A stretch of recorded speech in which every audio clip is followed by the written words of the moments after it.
Hello everyone, তোমরা সবাই কেমন আছো? আশা করি খুব ভালো আছো। আমিও খুব ভালো আছি। ঋষভ ব্লগে তোমাদের অনেক অনেক ভালোবাসা। তো ফেব্রুয়ারি মাসের ১ তারিখে আমরা সায়েন্স সিটিতে ঘুরতে গিয়েছিলাম, যেটা আমাদের বাড়ি থেকে কলকাতায় যেতে সময় লাগে ২ থেকে ২.৫ ঘন্টা। তো আমরা পৌঁছেও গেছি। আর এখানে সবথেকে আকর্ষণের জিনিস হচ্ছে ফুল। শীতকালে এলে বেসিক্যালি এই ফুলগুলো দেখা যায়। এই ফুলগুলো দেখতে খুব সুন্দর। আর এখানে এলে সবথেকে বড় কথা, ফুল দেখলেই তোমার মন জুড়ে যাবে। মানে আর কিচ্ছু লাগবে না, মন জুড়িয়ে যাবে এই ফুল দেখলে। তো তারপরে আমি তোমাদেরকে আগের একটা ভিডিওতে দেখিয়েছিলাম যে এখানে সায়েন্স সিটির এন্ট্রি টিকিট হচ্ছে ৭০ টাকা, আর রোপো গেলে ৭৫ টাকা, টোটাল পড়বে ১৪৫ টাকা। তো তোমরা যদি রোপোটাকে অ্যাভয়েড করতে চাও করতেই পারো, তাতে কোনো প্রবলেম নেই। তবে সায়েন্স সিটির মানে এন্ট্রি গেটটা ৭০ টাকা দিয়ে ভরতে হবে। আর এটা গ্রুপে আছে, গ্রুপে এলে একটু কম পড়ে, তবে সেখানে মেম্বার হতে হবে ২৫ থেকে ২৬ জন, তবে তোমাকে গ্রুপে জয়েন করবে। তো ওপর থেকে ভিউটা দেখো, রোপোর ওপর থেকে দুর্দান্ত লাগছে ভিউটা। আর এখানে ছোটো রোপো থেকে নিচে নামার পরে হেঁটে গেলে এরকম ছোটো ছোটো গাছ আছে, যেখানে প্রচুর সায়েন্টিফিক জিনিস আছে, সেগুলো ছোটোরা কেন বড়রাও চড়তে পারবে, বড়রা খেলতে পারবে। তো এই যে জিনিসটা দেখতে পাচ্ছ, এটা আমরাও করেছি ছোটোবেলায়, এখন এরাও করছে। তো এছাড়াও আরও অনেক জিনিস আছে যেগুলো বড় মানুষরাও করছে আর কি। আর এটা হলো একটা এরকম করলে আর কি টিং টিং টিং টিং করে আওয়াজ হয়, যেটা ওর পিপি মানে আমার ননদ, ওর সাথে ও খেলা করছিল ওনার সাথে। আর এই যে হলো ফুল, এখানে একটা ডাইনোসর আছে, বিশাল বড় একটা মুখ ডাইনোসর। তার সামনে ঢোকার সময় প্রচুর ফুল, ফুল দেখলে তো আমার এত এত আনন্দ হয়, সে আর কি বলবো।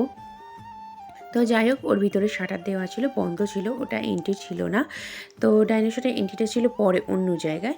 আর এটা হলো প্রকৃতিবিদ্যা, মানে গাছপালা, পশু পাখি, মানে আগেকার দিনের প্রকৃতি নিয়ে কিছু এখানে আছে আর কি। তো সেটা তোমাদের সঙ্গে শেয়ার করছি। তো প্রথমে যে তোমরা যে গাছটাকে দেখতে পেলে, ওটা অনেক বছর পুরনো একটা গাছ, যেটা আর্টিফিশিয়ালভাবে ওখানে রাখা হয়েছে। আর এটা যে দেখতে পেলে, একটু আগে অনেক বছর পুরনো আগেকার ধান, গম, ডাল, কড়াই এইসব রেখে দিয়েছে। আর ইঁদুরটাও ছিল অনেক বছর আগেকার। আর তারপরে দেখানো হচ্ছে কিছু সামুদ্রিক শৈবাল, কোরাল যেগুলো থাকে, আর কিছু সামুদ্রিক প্রাণী, যেটা টিভি স্ক্রিনে ওরা বড় করে দেখানোর চেষ্টা করেছে। আর এই জিনিসটা সবথেকে দুর্দান্ত লেগেছে, যে একটা গাছ শুধু যে মানুষের প্রাণ বাঁচাচ্ছে তা নয়, একটা গাছের উপর নির্ভর করে আছে, একটা পশু পাখি, জীবজন্তু সমস্ত কিছু গাছের উপর যে নির্ভর করে আছে, সেই জিনিসটাকে ওরা ফুটিয়ে তোলার চেষ্টা করেছে। দুর্দান্ত করেছিল ওইটা। তারপরে আরও অনেক জিনিস আছে, প্রচুর সায়েন্টিফিক জিনিস আছে এর মধ্যে।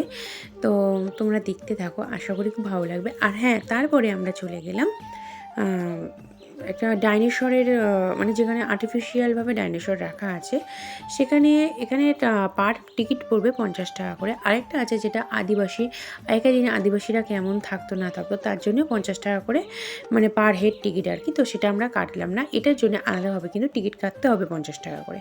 তো আমি বলবো, যাদের বাচ্চা আছে, মানে যাদের বেবি আছে, তারা কিন্তু এই ডাইনোসরের এই জায়গাটা নিয়ে আসতে পারো। আশা করি তাদের খুব ভালো লাগবে, এনজয় করবে, ভয় পাবে না, যেটা আমার মনে হলো। তার কারণ আমার ছেলে একদমই ভয় পায়নি, সে সমস্তটা এনজয় করে গেছে। তো তোমরা যেখানে টিভি স্ক্রিনে দেখলে, ওখানে আগেকার দিনে সুনামি বা ভূমিকম্প হলে কী হতো না হতো বা কীভাবে হতো, সমস্ত কিছুটাই ওরা কিন্তু মানে রেকর্ড চালিয়ে রেখেছে, সেটা কিন্তু হচ্ছে। তোমরা কানে শুনবে প্লাস দেখবে। তো কিছু সামুদ্রিক জিনিস ছিল, তো সেটা হয়ে গেল। তারপরে আমরা এন্ট্রি করলাম ডাইনোসরের ভিতরে। তো দেখো, এখানে প্রচুর প্রচুর রকমের ডাইনোসর আছে। আর সেটা কিন্তু ওরা সবই হচ্ছে অ্যানাউন্স করে দিচ্ছে, মানে কত বছর আগেকার ডাইনোসর কী, সবটাই ডিটেলস বলে দিচ্ছে। তোমরা যদি ভালো করে মন দিয়ে শোনো, তাহলে তোমাদের বুঝতে অসুবিধা হবে না। তো তোমরা দেখতে পাচ্ছ, সমস্ত ডাইনোসরগুলো কিন্তু এরকম মানে মুভমেন্ট করছে, যাতে বাচ্চাটা বেশি আকর্ষণ পায়। বাচ্চারা না, বড়রাও হয়তো ভয় পেয়ে যায়। তো দেখো, এগুলো বেশি বাচ্চাদেরকে আকর্ষণ করে জিনিসগুলো। তো দুর্দান্ত লাগছিল, কোনো কথা হবে না।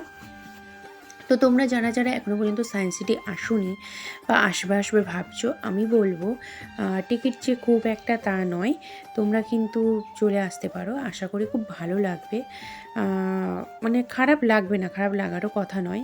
দুর্দান্ত জায়গা এটা। তো তোমরা ভিডিওটা দেখতে থাকো, এখানে প্রচুর ওরা বলছে, সেগুলো শুনতেও থাকো।